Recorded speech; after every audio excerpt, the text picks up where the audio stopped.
ఏపీలోని కూటమి ప్రభుత్వంలో కొంత విచ్ఛిన్నం వచ్చినట్టుగా ఆ మధ్య కొంచెం గందరగోళం సృష్టించారు. ఎందుకంటే తెలుగు తమ్ముళ్ళు డిప్యూటీ సీఎంగా నారా లోకేష్ బాబుని నియమించాలంటూ కొన్ని ప్రతిపాదనలు చంద్రబాబుకి అందించడం, అవన్నీ ఇప్పుడు సద్దుమణిగిపోయాయి.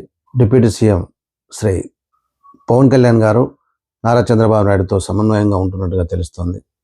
మరి ఎప్పుడు అవకాశం వచ్చినా, ఏ సందర్భంలో మాట్లాడాల్సి వచ్చినా నారా చంద్రబాబు నాయుడు కుటుంబంపై ప్రశంసలు కురిపిస్తూనే ఉంటాడు పవన్ కళ్యాణ్ గారు. మరి ఇటీవలే నారా చంద్రబాబు నాయుడు గారు మనవడు నారా లోకేష్ బాబు గారి కొడుకు దేవాంశ్ ఒక వరల్డ్ రికార్డును సృష్టించిన విషయం మనకు తెలుసు. చెస్లో 175 చెస్ గల్లను వేగంగా సాల్వ్ చేసినటువంటి వ్యక్తిగా వరల్డ్ రికార్డును సృష్టించాడు.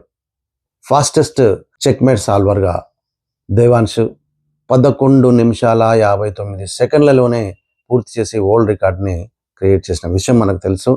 ఆ విషయం మీద పవన్ కళ్యాణ్ గారు దేవాంశ్ను ఆశీర్వదిస్తూ శుభాకాంక్షలు అందజేశారు, ట్విట్టర్ ద్వారా తెలిపారు.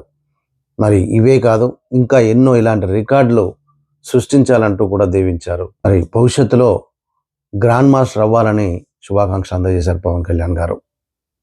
మరి ఇలాంటి లేటెస్ట్ అప్డేట్స్ కోసం please do subscribe Namo media. Thank you.